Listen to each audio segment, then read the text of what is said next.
El conflicto no es un error en nuestras relaciones, es una consecuencia natural de que somos seres humanos con historias, heridas, deseos y formas distintas de ver la vida.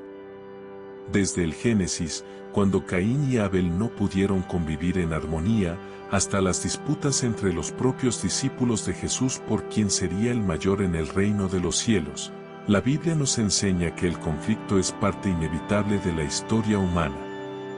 Jesús mismo reconoció esta realidad: en el mundo tendréis aflicción, Juan 16:33. Y es que la vida no se trata de evitar el dolor o los desacuerdos, sino de aprender a vivir en medio de ellos con sabiduría divina. El conflicto no destruye por sí mismo, lo que lo hace peligroso es cómo lo enfrentamos. Muchas veces se convierte en un espejo que revela nuestra impaciencia, nuestro orgullo o nuestras inseguridades más profundas. ¿Por qué duele tanto? Porque en el fondo amamos y queremos ser amados. El conflicto, aunque incómodo, es la prueba de que nos importa la relación.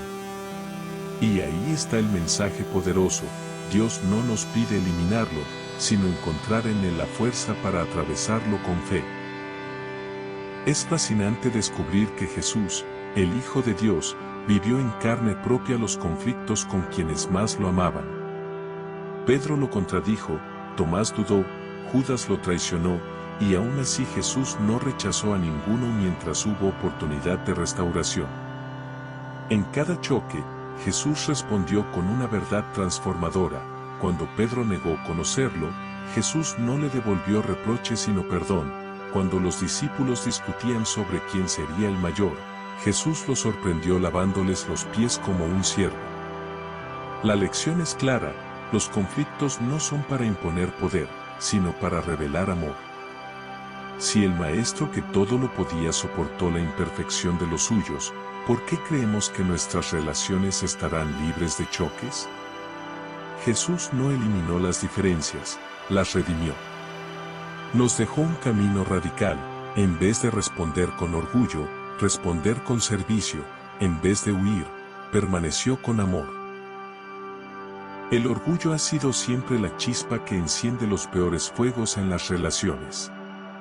En Proverbios 13:10 leemos: del orgullo solo viene la contienda. Y es cierto, peleamos porque queremos tener la razón, porque nuestro ego pide ser validado más que nuestra alma ser sanada. En las familias, en los matrimonios, en las amistades, el orgullo es un muro invisible que impide escuchar con humildad. Jesús nos enseñó que el que se humilla será exaltado, Lucas 14:11. La verdadera grandeza está en rendirse al amor, no en ganar argumentos. El consejo es sabio y práctico: cuando el orgullo te invite a levantar la voz, recuerda que el silencio humilde puede ser más poderoso que 1000 gritos. Si Jesús, siendo Dios, se rebajó a la cruz por amor, ¿qué excusa nos queda para no dejar a un lado el ego y buscar la paz? No hay reconciliación posible sin perdón. Y no hablo de un perdón superficial, sino de ese que se arranca del corazón como un acto de fe. Jesús, colgado en la cruz, clamó: Padre, perdónalos, porque no saben lo que hacen, Lucas 23:34. Ese es el estándar divino. Perdonar no significa justificar el mal, sino liberarnos de la cadena que nos ata al dolor. Muchas relaciones permanecen rotas porque alguien se aferra al resentimiento creyendo que así se protege, cuando en realidad lo que hace es autoenvenenarse. Perdonar es soltar el cuchillo con el que sangramos a diario. El perdón es la llave que abre la puerta a la paz de Dios. Si quieres sanar tu relación, primero sana tu corazón. La mayoría de los conflictos no nacen de una falta de amor, sino de una comunicación quebrada. Palabras dichas con ira hieren más que un golpe físico, y silencios prolongados pueden convertirse en muros que separan corazones. Jesús nos enseñó que de la abundancia del corazón habla la boca, Mateo 12:34, por lo tanto, lo que decimos refleja lo que realmente llevamos dentro. Si nuestras palabras son veneno, significa que algo en el corazón necesita ser sanado, pero si nuestras palabras son bálsamo, estamos caminando en el amor de Cristo. En un matrimonio, por ejemplo, ¿cuántas veces una discusión pudo evitarse si en vez de responder con dureza se hubiera tomado un respiro y se hubiera dicho, perdóname, hablemos con calma? En las amistades, un simple te entiendo puede derrumbar muros de años de resentimiento. Jesús mismo practicaba la comunicación sanadora. Cuando Pedro lo negó 3 veces, no lo confrontó con gritos, sino con una mirada de amor y luego con palabras de restauración. ¿Me amas? Juan 21:15. En esa pregunta estaba la redención, el perdón y la oportunidad de un nuevo comienzo. Aprender a escuchar con empatía, hablar con compasión y responder con sabiduría es un arte divino que el Espíritu Santo cultiva en nosotros.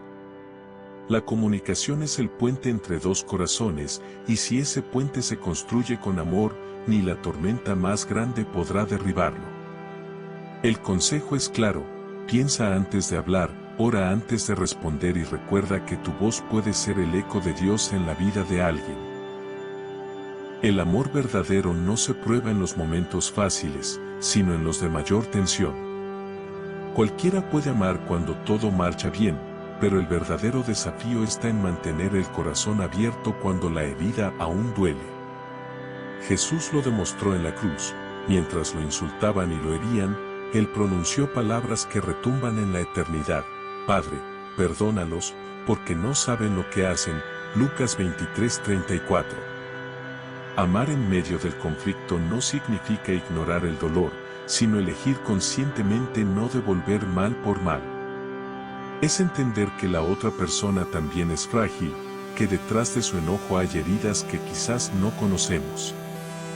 Piensa en una pareja que discute, pero que en vez de separarse esa noche, uno de los dos se acerca, toma la mano del otro y dice: no quiero pelear, quiero amarte incluso en este momento difícil. Ese acto rompe la cadena del odio y siembra esperanza. Amar en el conflicto es un arma espiritual poderosa: desarma, sana, reconcilia. San Francisco de Asís lo resumió en su famosa oración: donde haya odio, que yo ponga amor. El consejo sabio es este: no esperes a que el otro cambie para amar, porque amar es una decisión personal, no una reacción emocional. El amor de Dios es el que te da la fuerza de hacerlo, incluso cuando todo en tu interior quiere rendirse. El mundo ofrece soluciones temporales al conflicto, terapias, acuerdos, mediadores, pero la paz que Jesús da es mucho más profunda, porque no depende de circunstancias externas, sino de una fortaleza interior. Él lo prometió con claridad: la paz os dejo, mi paz os doy. Yo no os la doy como el mundo la da. Juan 14:27.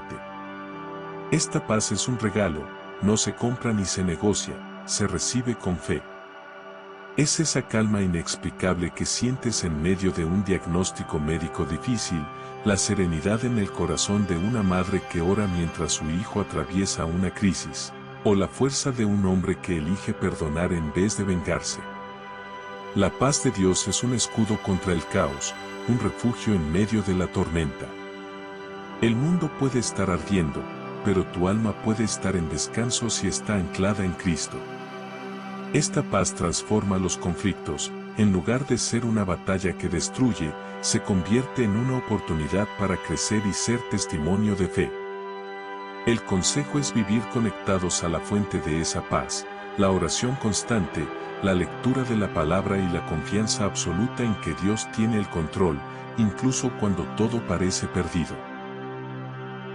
No hay nada que glorifique más a Dios que dos personas reconciliadas. La reconciliación es un milagro visible que grita al mundo que el amor es más fuerte que el odio.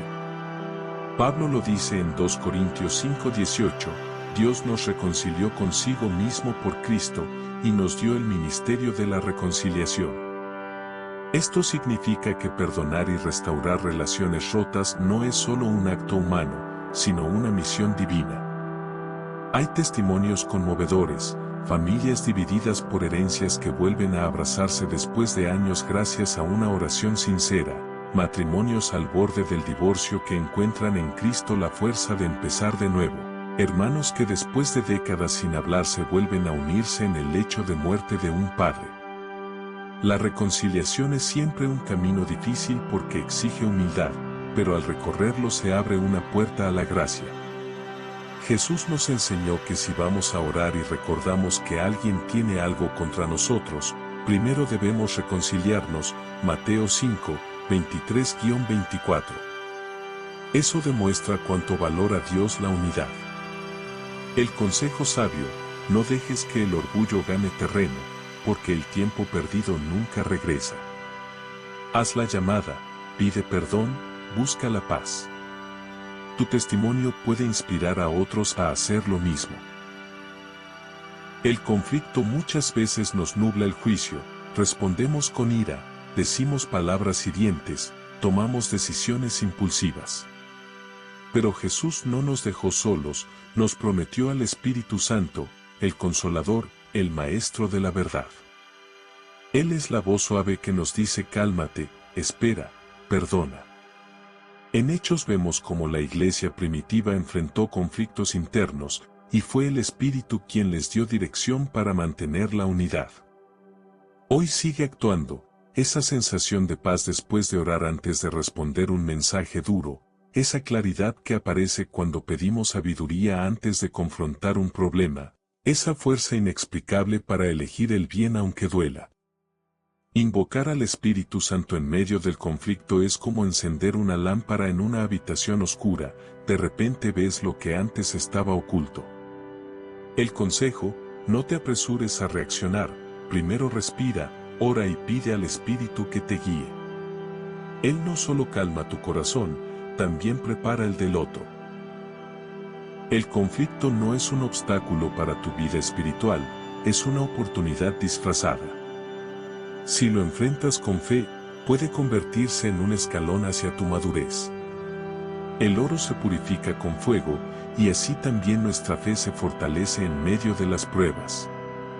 Cada discusión que eliges transformar en diálogo, cada herida que decides sanar con perdón, cada momento de tensión en el que eliges la paz en lugar de la violencia, está formando en ti un carácter semejante al de Cristo.